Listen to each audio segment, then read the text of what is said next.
Good morning, YouTube. Welcome back to another daily Scuttlebutt with Ivy's Family Factotum. I'm Anson. Willow's over on the couch.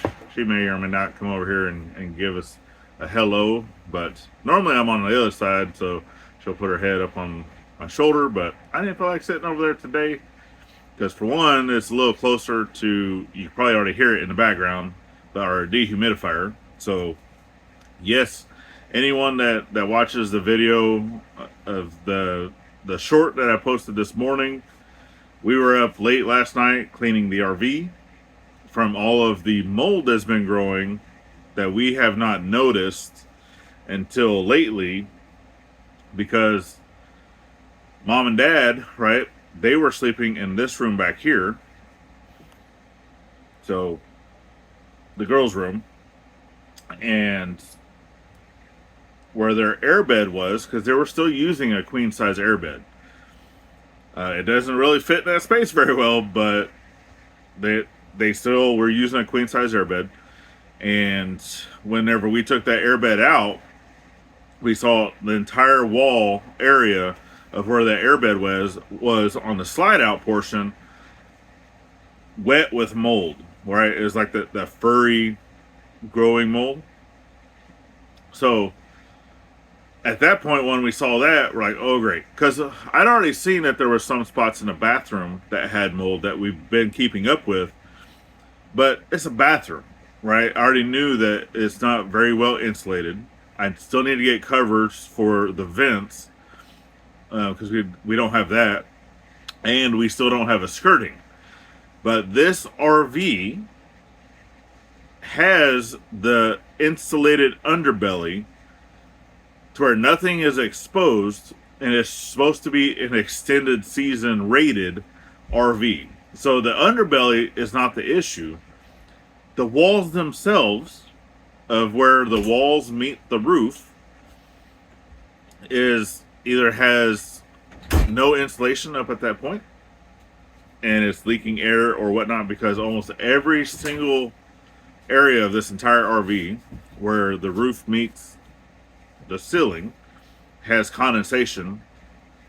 And then obviously all the windows, because you can see, I'll show you the window. Oh, but yucky. So we run the dehumidifier, but we only got the one big one, and now the kiddos going to be loud. It's an accident. So that's our troublemaker that's still here, suspended from school. Yeah, it's a bird. For not listening to her mom and dad, trying to be a rebel. So yes, Thursday, which technically Thursday she's no longer suspended, but she doesn't have to go in regardless, because. Do you want to come tell this story? Yeah. Or do you want me to tell everything? Don't tell them everything. They just need to know when I'm supposed to be back, which is Thursday, but I don't have to go back because I'm a smart child and I don't take tests. Oh no! She's like, no, you can hear me, but you're not going to see me. No, I don't like... She hasn't had enough coffee yet, and you don't want to see her anyway. Look at me. Look at my hair. I know, you're a hot mess. Teenagers, right? Look. At least I'm not just a regular mess. I'm a hot mess too, but it's morning time and I don't care. So, yeah, I got the sleep hair, still got my mask hair, still got my wings that are coming out. I do not like hair touching my ears, but normally Gladys is the person that cuts my hair, and we cut my hair outside, and it's just been too cold for that. So, I'm letting it grow out a little bit, I guess. Give me some more. But back to the RV. So we are going to continue to run this. We need to get at least 2 more of like the small little dehumidifiers that we can put in the bedrooms to kind of help battle with the moisture issue, because this RV is not extended a season. Because obviously on the sticker, you know, if you've seen on the short video, if you watched it, it just says that it's a forced air heated, which it does have ducting and all that for the air, which we don't even use that because it runs off propane, and it just uses way too much propane. We're going through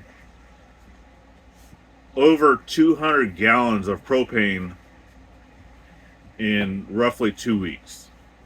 So, and that's also using the grill, the oven, and the stove, right? So the water heater can be propane, but we utilize that one for electric. Since we are on power, we're not off-gridding it or having to use a generator or anything like that. So I have, for their bedroom, I ran in another extension cord. I actually built an extension cord that runs to a 20 amp circuit outside, and it's the same circuits that I have for the well house, because we have a heat lamp in the well house, and then for the hose going to the RV, that actually has the wire that will heat up whenever it gets below freezing. So those will kick on and also heat up the hose, and it's also wrapped and insulated and all that stuff. So yeah, we continue to do that the best we can. Obviously the RV will get cool. It will still get, you know, down into the 50s in here, even with the heaters. We run 2 electric heaters. We have one in their room, and their room always stays at like 80 something degrees because the little one likes to touch it, and her sister doesn't stop her. Well, because I'm never in there. And then, but our room, it stays comfortable, right? It's a comfortable sleeping weather of being under the blankets and stuff. We're not freezing to death. It's just our biggest issue is condensation. So for being a Arctic rated RV, it's not very insulated, especially on the slide outs. So at some point, right, because right now all of our funds have been going to mom and dad's shed room, and oh my goodness, you guys, I did that short video on mom and dad's shed room, showing that we still had to do a few things, but that it's sleep ready, almost sleep ready. At the time that I recorded that, it was almost sleep ready. But they've been out there. They've been sleeping out there. They now have a king size bed in their own room, not crammed into the kiddos' room on a queen size air mattress. So, and I've had folks saying, well, why don't we give up our room in RV and me and Gladys go out there? And I just kind of chuckled, because mom will never give up her king size bed for anybody. Even her own mom. So I think that's was kind of funny whenever someone had suggested that. So, but we've got a lot more insulation installed. They do have 2 outlets of electricity installed. I need to do a couple more today.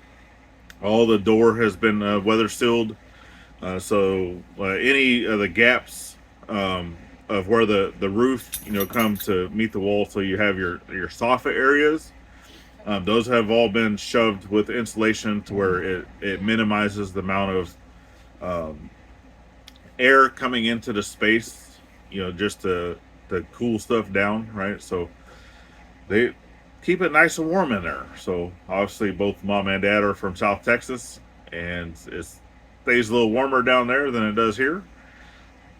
And they keep it quite a bit warmer in there than we do in the RV. So, but that's mom. That's how she likes it to be. So they're happy. They love having their own space back.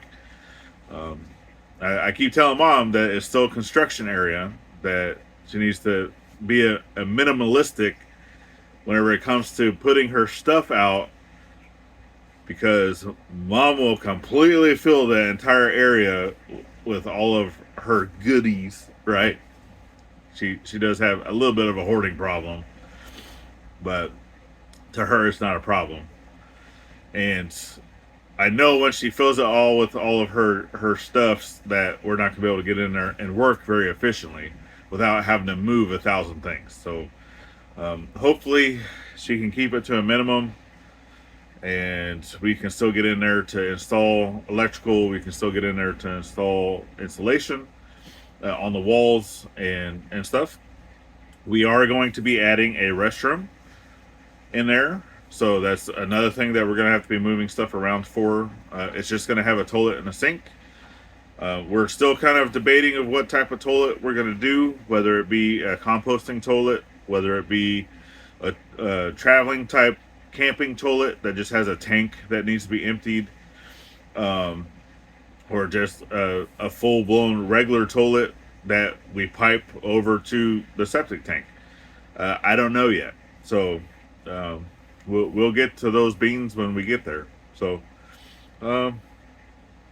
yeah, that's about it. That's all I really got for you today. So I'm going to continue to enjoy my coffee. I'm going to continue enjoying griping at this kid and getting her to do stuff, because 7 a.m. to 3 p.m. it's work time, because she's still in trouble. I can see you staring at me.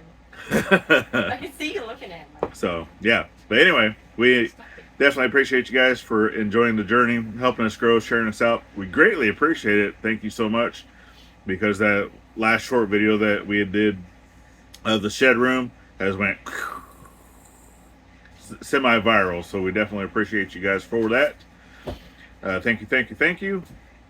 And then last but not least, remember to always thank a veteran at every chance you get, not only on Veterans Day. And we'll see you on the next one. Later, y'all.